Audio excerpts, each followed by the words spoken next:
Everybody, welcome to Rana's Radar. I'm absolutely nuts, honestly. The car show season is coming to a slow, but my feet are not. I'm traveling around, and you know what? You guys have been enjoying, and I've heard the feedback, these shop tours. Check out behind me, there's a lot of trophies here. I'm seeing a lot of beautiful classics. I'm at a I've lost my words. I'm at a hot rod shop here, and I'm with Alan Johnson. Alan, how's it going? All good. How are you today? I'm good, sir. Thank you so much for giving me the time. Not a problem. I thought, you know what? I'm in Alabama. Let's call up someone. Alan, this is your office. And let's just start off with the back wall. There's a fair few awards. There's some awards that we've been honored to get through the years. A little bit of everything. I try and stay out of the office, but keep everybody else in here taking care of what needs to be took care of and me out in the shop working. But we've got quite a few awards that we've won over the last 30 years, from several top 25s at Shades of the Past through the years when Bobby was doing that, to Good Guys Street Rod of the Year, Custom Rod of the Year, Street Machine of the Year, Riddler Award, some of the specialty awards that Good Guys have done. The Stroker McGurk Award was one that I got with a personal car of mine and Angie's that I was pretty proud to get. But no, we've been blessed. So. Well, I met you at the Triple Crown, and I met your lovely wife Angie as well. Shame she's not here with us. We would have loved to get her on film too. The awards here speak for the skills involved, and the name is well known. But Alan, tell me a little bit about yourself. How did all of this begin before we take that tour? Well, I mean, for some reason, I always had a passion for the older cars. You know, as a young kid, I would love to have had a 32 Ford for my first car, but that was out of the question. My first car was a 68 Volkswagen. Yes. How did that happen? Well, I mean, I didn't want a new car, and I wanted something that I could customize, individualize to make it unique to me. And my dad bought that car for me when I was 13 years old and told me if I wanted to have something to drive like that, then it was up to me. He would work on it whenever I was working on it. If I didn't work on it, he wasn't going to work on it. So that's kind of what started all this. But I mean, it's just I've always been car crazy for whatever reason. Don't really But know you weren't why. just car crazy and just liking and enjoying playing with cars. You wanted to change them, as your brother told me, even from a young age. You know, whether it was drawing or playing with Hot Wheels or building model cars, I mean, it's just, as long as I can remember, that's what I've wanted to do. That's been my really only hobby, only interest. And of course, growing up around the collision shop, working with my dad, I mean, that gave me a good skill set. You know, when I was a kid, I mean, I started working in the shop when I was 11 years old. Mom worked in the office. After school, she was going to be there till 6 or 7 o'clock at night. And, you know, now my younger nephews, as they were growing up, they're in the office playing with an iPad or the computer. There wasn't any of that when I was a kid. There wasn't even a TV in the office. So it was either sit around and be bored or go out in the shop and learn to do something. So wow. I worked in the collision shop through high school. After high school, I started my first customer car when I was in high school, 57 Chevrolet, and finished it in 1989 when I graduated high school. For an actual customer? Yes. Wow.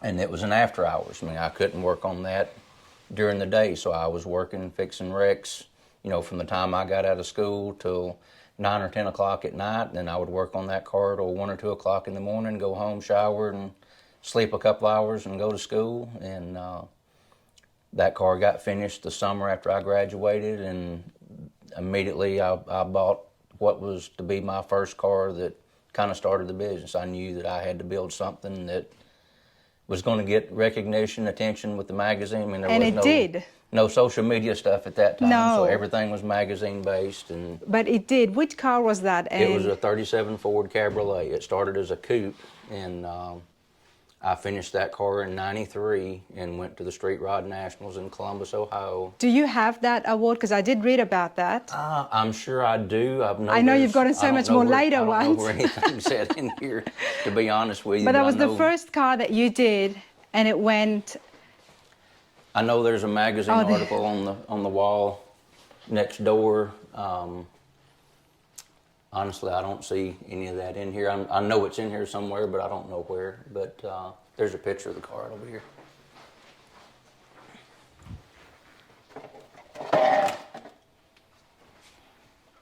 Yeah, that's the one. Look at that. Now, your first car, and obviously this is quite custom from what we can see from the picture. Yeah, it was a coupe that I made into a convertible. So Quite so. How did you always know that? I mean, that is such a big, that transformation alone, that is huge. And for somebody who's doing their first car at that time, how did you decide to, this is what I'm going to do? Did you have help from Dad or? Well, I mean, I didn't know if I could do that and make a living or not. I mean, it was a lot different 30 years ago than it is now. I mean, there wasn't the customer base that there is now. And then Yes. Same thing for the number of shops. I mean, at that time, there might have been a half a dozen shops in the country that are doing the things that we're doing today. And you couldn't get a job in one of those shops without any experience. So it was, you either figure out how to get that experience and get the customers or don't do it. But, it was all a crapshoot, basically. I had confidence. I thought I could do it. And, I had help with Dad on the stuff he could help me with. And I got to be friends with Paul Atkins about the time I started that car, or maybe a year or so after.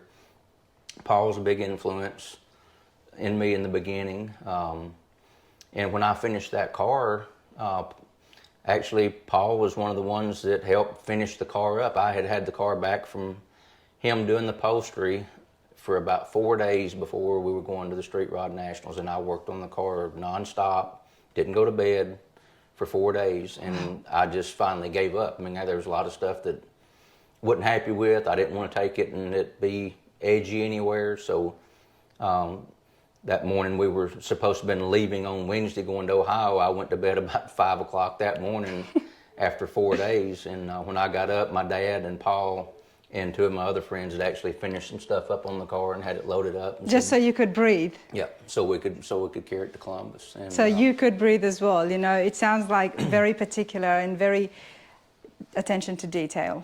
Well, I mean, it was a good car at that time. I don't consider it to be a good car today, but the car got a pros pick that weekend and got shot for 4 covers of 4 different magazines. So it was a big weekend for me, but I was really too tired. I'd never been to an event like that. The only event I had ever been to at that time was Bobby's Shades of the Past. And so I didn't realize what all had gone on while it was happening, because I was just so tired, and then I guess some of the excitement of it too. But that's really what started everything, was that weekend in Columbus with that car. I mean, after that, the phone started ringing. And this is it right here, Johnson's Hot Rods. Yep. Johnson's Hot Rods is one shop, which is where we're here. And then there's also a very well-known name, Johnson's Radiators.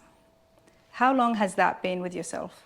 It's been almost 3 years since that was actually Walker Radiator Works for 90 years. Mm-hmm. 9 or 90? 90 years. Started okay. in 1932. Wow. And Walker was the dominant supplier for the whole hot rod industry. I mean, that was the go-to. I mean, that's all I've ever used. I mean, for the past 30 years, I've never So you were his customer? And he was also my customer. I built 2 cars for him that collectively are about 700,000 miles between the 239 Chevrolets that we done for him. So, I mean, I know the product. I know what all Vernon had put into the product over the years, and it was something that didn't need to go away. And well, maybe if we've got time, we will have a look at Johnson's radiators as well. Absolutely. But let's have a look here and let's walk and show you guys what it's like here at Johnson's Hot Rods. There is a couple of cars we're not going to be able to show you for obvious reasons, that they will be showcased when the time is right, but let's have a walkthrough. Have you always been here at this location? Yes, I started in the body shop. For about 4 years, I was doing strictly in that building in one corner.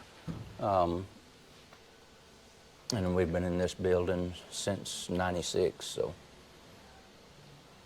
Quite a variety, so you're not restricted to a certain type. No, I mean, we do more 32 Fords than anything else, I guess, but I mean, pretty much a little bit of everything. We've got a 51 Merc going together, 71 Duster, 32 Roadster, another Roadster in for repair, 32 Roadster pickup, 33 three-window. Fair to say that we'll be seeing you at the Grand Nationals in a couple of months? Yeah, we've got a car we're taking out there for AMBR this year, so. Well, everyone at home just has to stay tuned to see what car gets showcased there, because I'll definitely be there. A little bit of a mess back here, but this is our chassis jig. That's just 32 Fords only for that. I mean, chassis gig, did you say? Jig. Jig. For building our 32 Ford chassis. Okay, so you build the chassis Yes, here? yep. So with chassis, I mean, then we've got like this pickup, all the suspension pieces, the front and rear radius rods, the Kinemont brakes, actually the wheels on that car and the three-window both are something we do in-house. So, you know, a lot of the parts and pieces that we were doing 12, 15 years ago that were a one-off part, you know, it wasn't something that was affordable to everybody. And we started looking at what we could do on some of those to, instead of building one, you know, let's set up where we can build 100 of them or whatever, yeah, and bring the cost down to where now these one-off parts are affordable for other people to use. So. Wow. And do they get made right here or somewhere else? Yeah, I can show you around some of the stuff that we're doing there. So. I didn't expect that. And the wheels as well. So the brakes, the parts you see are actually cast. We use a foundry in Detroit area to cast these parts. They come in, we do all the machine work, final fitting. Wellwood does a proprietary 4-piston caliper for us that's internal inside these. So it's a modern disc that's housed in what looks like the old Kinemont. Oh, wow. What would have been the first disc brake. First time I saw one of these was on PJ's 32. Similar concept to make it look like the old school. And same thing with the wheels. I mean, these are done to look like the old wide fives. And really the only reason we started doing these, the 18-inch rear wheels they're very rare from Ford. They were only on a car that was ordered if you wanted a high ground clearance car, was the only way you could get the 18-inch rears. And they were only 3 inches wide. Well, now if you want a set of those, you're going to spend about $3,000 a wheel for an original wheel, and then you need to re-hoop it to get something wide enough to put a modern tire on. So you thought, why not? I'll just make it. I'll just machine these. Yep. I didn't expect that.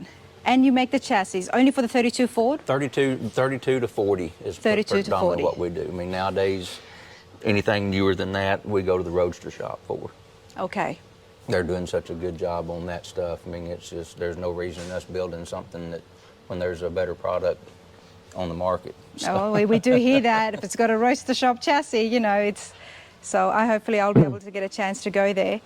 So this is one of the chassis you've made? It is, and this is another piece that we do, this rear sway bar set up for this on this pickup, the radius rods holding rear suspension in. And we've also got another company that we've been working on, so I don't have my pickup here, that we use to test all these parts on, but we acquired the Hollywood Spring and Axle company name and copyrights and patents a couple of years ago from Jack Chisenhall from Vintage Air had bought that company and everything 12, 14 years ago when they closed. And a lot of people aren't familiar with that company, but Hollywood Spring and Axle was the predominant spring manufacturer in the country for race car and specialty stuff like this. So all the historic hot rods that were built in Los Angeles area that everybody knows, the McGee Roadster, the Doane Spencer Roadster, all of those run a Hollywood spring on them. So we've been trying to bring that company back with a new spring product strictly for the early Ford's cross spring, buggy spring cars. But before the spring system, you already had started doing the chassis. Yes. This is quite unique because it's very different to fabricating and building hot rods. Yeah, it is, but I mean, it's something, well, I mean, we started on the early cars, we started building our own chassis 24, 25 years ago. I mean, when we bought a chassis, we were spending more time making changes to it to make it sit the way I wanted it to sit, or handle and perform the way I wanted it to. So your signature look would be a very aggressive stance. Yeah, on most stuff I would say aggressive, as low as we can get it, and very aggressive. As low as you can get it. Love that. So what would give a hot rod an aggressive stance? It's wheel and tire sizes, rake, everything. I mean, that's what sets a car to me. It doesn't matter if it's a 32 Ford or a new Corvette. I mean, if you're 50 foot away from it, if it doesn't have that attitude and look from the stance and the right size wheel and tires, I'm not going to go walk up and look and see what else is good about it if it doesn't pull me to it from 50 foot away. I mean, in the stance and wheel and tire size is what does that. Hearing that is not making my life any easier right now when I'm deciding what size wheels to use for my truck. I'm going back and forth, and it's very difficult because I do love wheels. And bigger in the back, smaller in the front. Yes, that's definitely the aim, but also, just how it's going to stand and sit. And if you've been following my social media, that's where I'm at with that. So hearing that just emphasizes to me even more just how important it is to have that, because it creates the overall stance. It makes it look like it's fast sitting still, or gives it a sense of movement sitting still. Makes it look like it's fast sitting still. Yeah, I mean, Love that. To me it does. Love that. Hearing that from yourself, you guys here who've been doing such amazing builds, award-winning cars, this is the advice that we want, and people sitting at home, this is what we want to hear. People working on their own projects. Show me where you make these chassis. Well, the actual frame construction we do out here. Okay.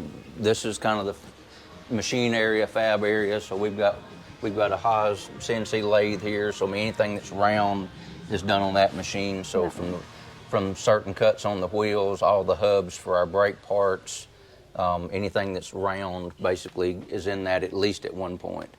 The Haas mill here, he's actually running hubs for the front brakes right now. So that's all machined in-house. Wow. So basically you're getting this part all is done in the lathe, and then it comes to this machine to get the holes drilled and tapped. Wow. And countersunk from the backside.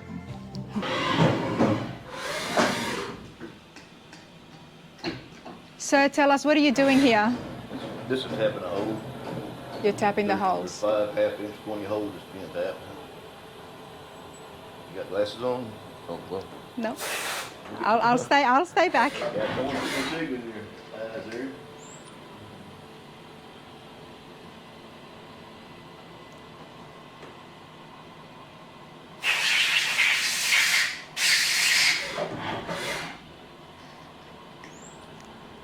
So you're cleaning up the extra metal that's coming out? It's putting threads in there.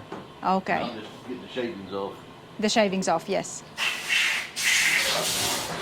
Try not to cut shavings again. That's up. And you would have to do this for each individual one? Yeah, they're gonna see all the ones Yeah. over there.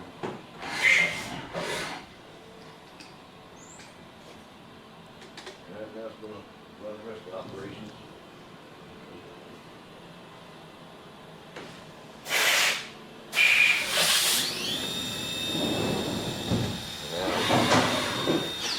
I can't let the door open because it's gonna have fluid from this end.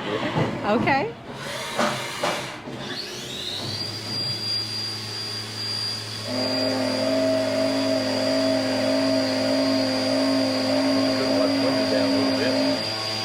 Sorry? I could have wiped the windows down. Oh, no, that's all right. The camera picks it up well.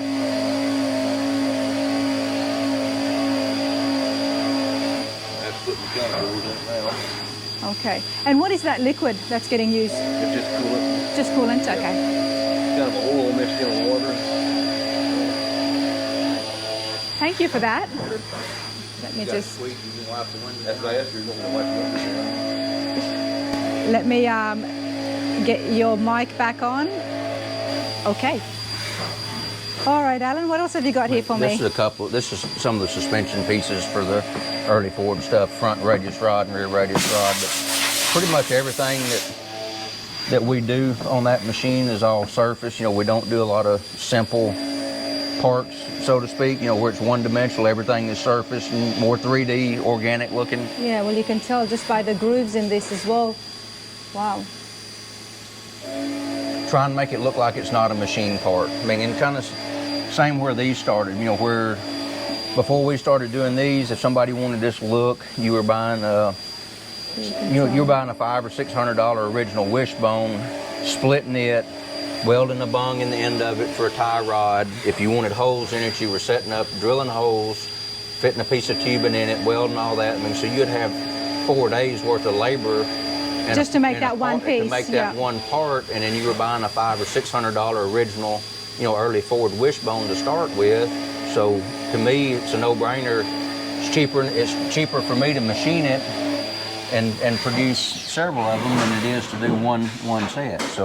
Well, you use this for your own cars. Now, do you sell them? Yes, all this stuff we sell, but everything that we do before I'll sell it to a customer, it's on a car that we're driving, using. We know that it works. We know it's safe. We know it's going to do what it needs to do. And I feel like all the companies in this industry that use their product, just like I was saying in roaster shop chassis, the same thing. Those guys, they're building cars. They're using their chassis. What better person, what better company to get it from? It's making a better product for them and everybody. So I've always had that same outlook with what we're doing. I'm not going to send something out to a customer if I wouldn't use it on my car. Love that. And all of this can be seen and purchased at johnsonshotrods.com? Yes. Okay. Wow, super cool.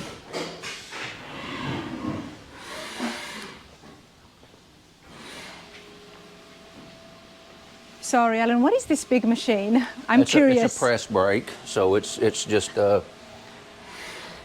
it'll bend metal. So you're basically bending anything from 22 gauge up to half-inch plate, whatever you want to do. And this is an old one. This was actually got this from Clay Cook out of Kentucky. Whenever he passed and closed his shop, well, I actually bought it from him before Clay passed, but he was... Is this an old school method, and nowadays they've got something very different? Yeah, well, no, this same, so if you bought a new press brake today, it would be more compact, it would be hydraulic, it wouldn't be mechanical. Wow. And you would have like a CNC back gauge that would, it was more for, there's stuff today that's a faster production piece. Pretty much all this stuff that we use for fabricating the same way. We're the big Yoder power hammer. That was the best way to shape metal, for 1 or 2 or 3 panels. This one was actually on a U.S. aircraft carrier in the 40s. Okay. But most of them got scrapped because it's, now if you're going to make several panels, as technology progressed, the need for doing one panel went away. There wasn't that many coach builders or need for stuff like that, so most of that equipment got scrapped years ago because there wasn't a need for it. Same thing with the planishing hammers, the Proline planishing hammer. There's a company, Clay Cook's actually the one that brought that product back 15, 18 years ago because you couldn't find a used one anywhere, so he just tooled up and manufactured a planishing hammer on his own. So. Wow.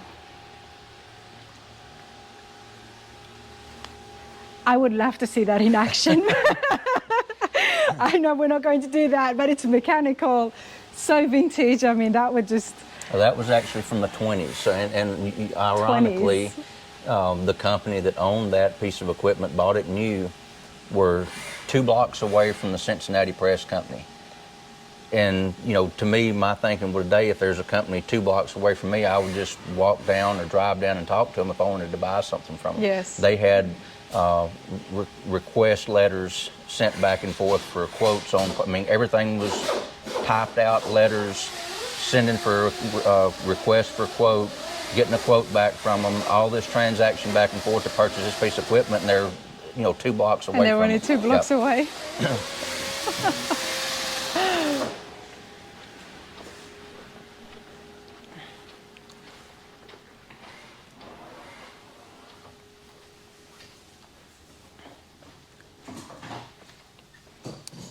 We probably got a little bit of a mess back here, but Nice, this is so where the nice. upholstery work's done at. I've got another project pushed to the side in here right now, but It's a nice Trans Am.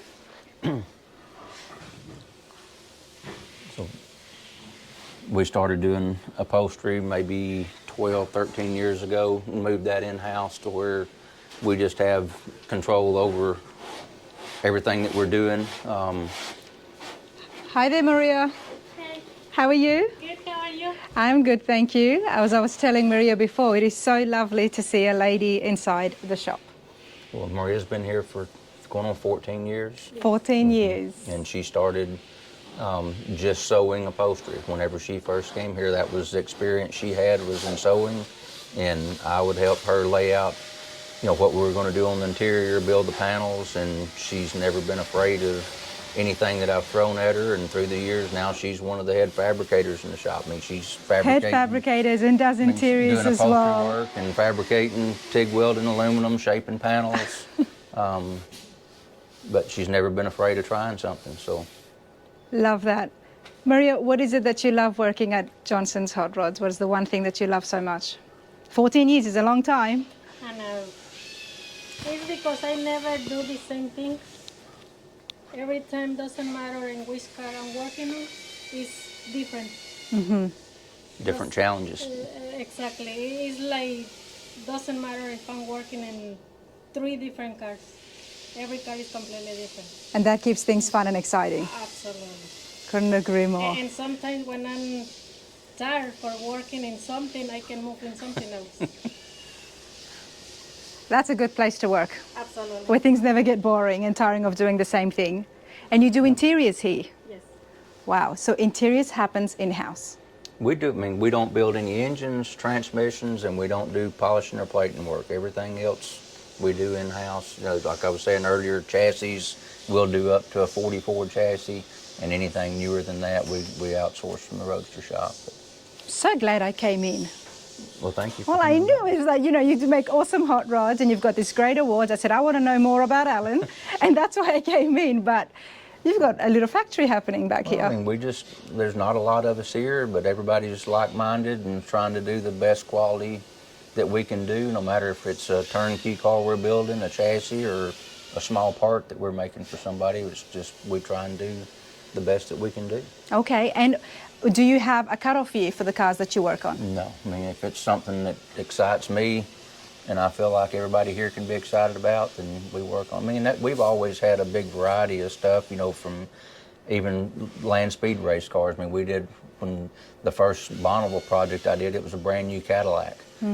So it was a brand new car, but we were building a race car out of it to go try and run 250, 300 miles an hour at Bonneville. So if it's exciting, I'm interested in working on it. If it's not, if it doesn't excite me now, then I don't need to have it in here, because I don't feel like I can give 100% if I'm not excited about it. So I can understand that.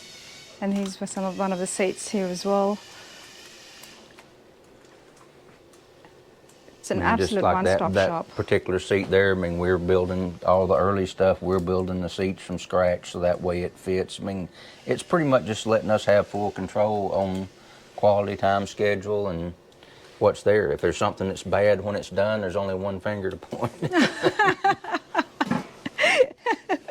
But it helps things out, because if you've got this in-house, fabricating everything, people can communicate, you can talk to each other. Thank you, Maria.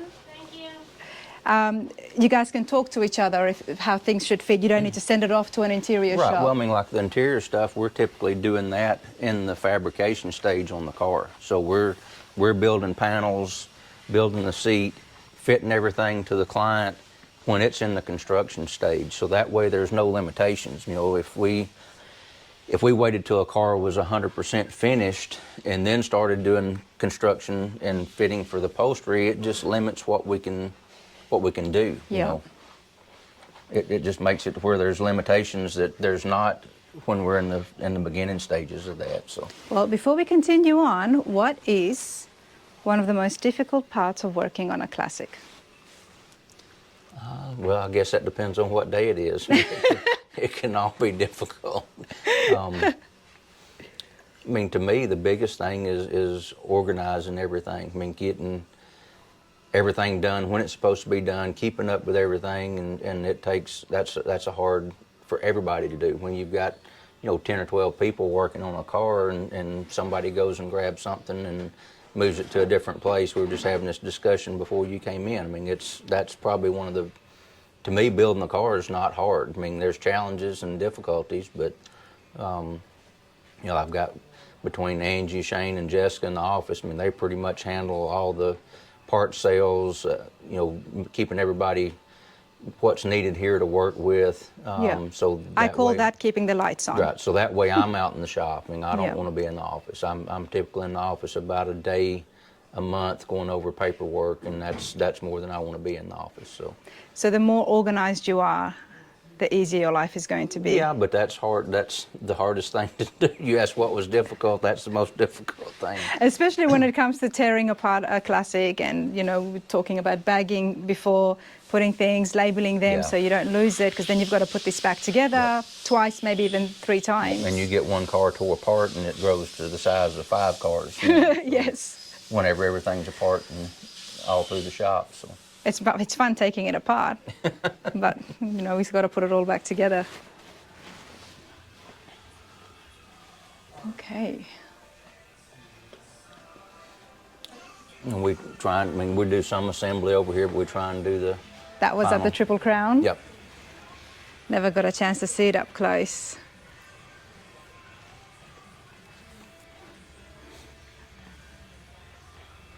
This is very different. Yeah, it was a little different for us. I mean, it's not my normal. Style of build, it but screams American graffiti, Yep. can I just Well, say was, that? And that was really the only reference that this customer could give on what he wanted to do. But he wanted to build a more modern car that, you know, he could jump in and drive and enjoy and do whatever he wanted to do with. And, you know, it's Wow. taking his ideas and thoughts and putting it all together where it's something that, you know, that he's going to be happy with. And It looks beautiful. Why is this something not that you would have done? it's just a different style than what I'm used to doing, which and there's nothing wrong with that. You know, a lot of customers that come to us, you know, don't particularly have any guidance for what we're doing. You know, they want a 32 Ford. Oh, that was my other And- question. So how much involved are they? It varies from customer to customer. I mean, Okay. some customers very little to no input on what their wants and desires are. They let us build what. Are they usually repeat clients? Yes. I mean, So they've seen the work, they yeah, trust you? Yep. Okay. It varies from customer to customer, but you know, to me, it's the more a customer is involved, the happier they are. It seems to be like they're happier with the car when it's done. You know, Yes. because it's individualized to them. It's not my car. I mean, but Do you have that discussion with them, like about what kind of things they like, what colors they try like? to, but I mean, I've had one customer that we built a car for several years ago that the only information I got was black, manual transmission, no heat, no air. And the first few times I called, tried to get answers on other stuff or guidance on what we were doing, my answer was, you need to be working on the car or not calling me asking me questions. And this was a pretty special build. And when it got finished, customer had no input, had never seen the car. What was the car? What kind of? 32 Ford two-door 32 sedan. Ford, okay. It was a Triple Crown winner at Bobby's show 5 years ago. But I was more nervous for him to see that car because it was all my thoughts and ideas. So I didn't know if it was good, bad, Well, obviously it not, was so- good. What Well, I was his mean, reaction though? Well, I mean, he was happy with the outcome, and I was happy with the outcome. But it's a lot of, not Pressure as well. To me, it was. I mean, that was more pressure, not having someone involved. Yes. But But you have fun. Oh yeah, I mean it You, was. you had a bit of fun. Yeah, but it was still a little nervous building something like that Of course. with no Of course, something with no of that input high from the end. customer and the customer not seeing it until it's 100% done. I mean, if there was something, if there was anything major that wasn't good or he didn't like, it's too late. I mean, there wasn't It's too there late. wasn't no changing. So That's so interesting because we've talked about this before between builders and owners of the cars, and I love it when we do interviews with both of them present to see how much input they give. And there's a fine line where a little bit of input is good, not too much is not good either, and then you've got the other extremes, as you just said as well, which is not good. yeah, but I mean, well. it was good. But because this same customer, we've done something for him just about every year.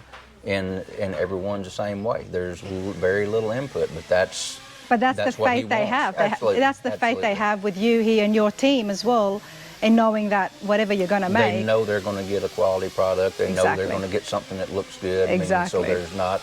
I guess that's the surprise for somebody like that is waiting, the anticipation of waiting and seeing. We'll just give you anxiety seeing it along when the it's way, finished, yeah. but Well, I want to see the inside of this. Oh, wow. And this was all done here, the Yes. interiors. Look at this.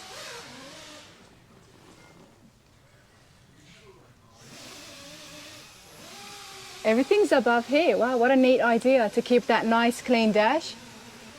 But very modern. We've got a screen. Yeah, I mean that's what really the only information I could get from this client was a modern American graffiti look. So he wanted all the amenities of a new sports car, and so that's what we tried to do for him. Love it. That you can still look at this and know exactly where the inspiration is drawn from, yet it's modern. Okay, so we've got the lift here. Where's your paint booth? Paint booth is right there. I mean, I've got more of my projects over here on this side, and this is a Trans Am that I'm actually doing for Angie for a daily driver car, road tour car. Oh, good for her. Roadster shop chassis, automotive specialist, built LS, Bowler transmission. We machined the wheels to look like the 79 turbine wheels, so just getting started on it. And what do you drive for your daily? I try and drive something old every day. I've got the 32 Roadster pickup, I've got a 61 Chevy wagon, the square body dually over there is mine.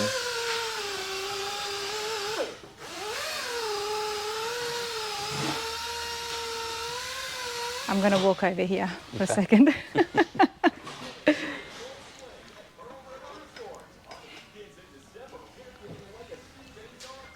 Very cool. Very cool. It's like a maze. We've got a few doors here and there. Most of that's mostly storage. Okay.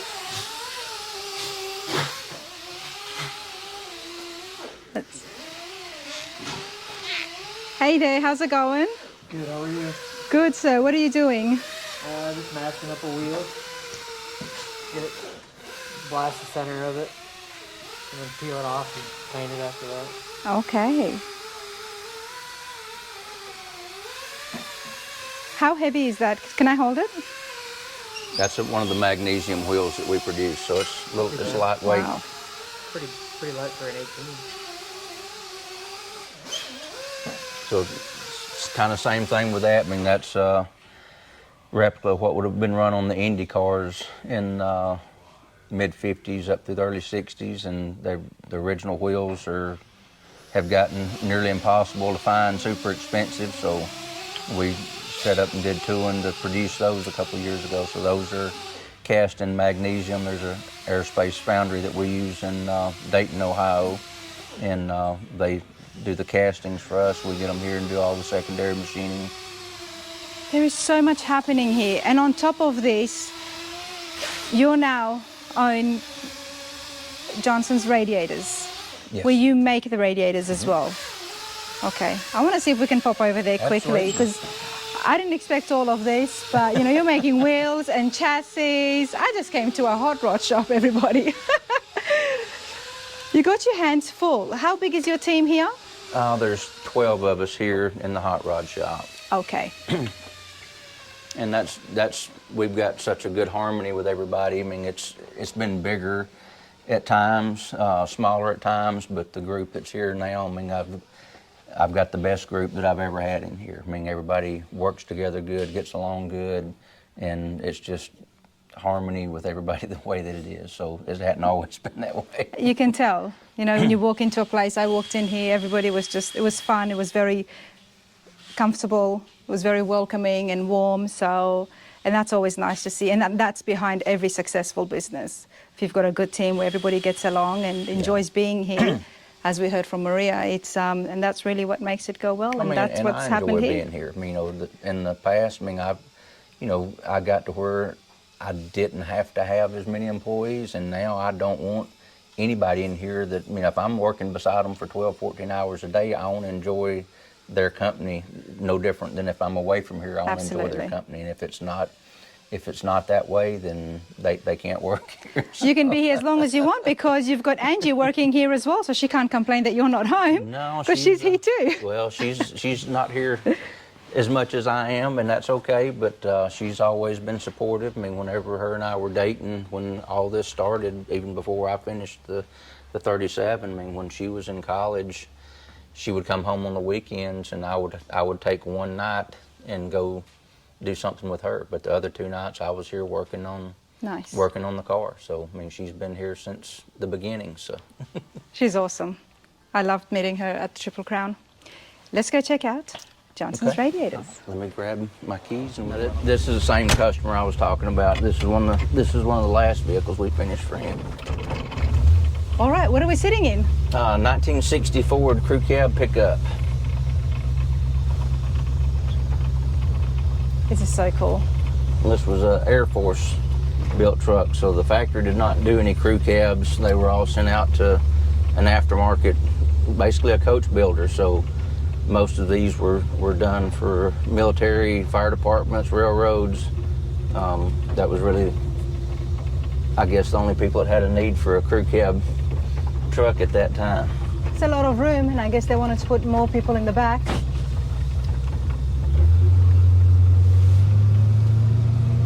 And you don't see these often, the crew cabs. No, they're pretty rare. Dodge was the first one that did factory crew cabs in the mid '60s, but you don't see a lot of them. Most of them got used up. Okay.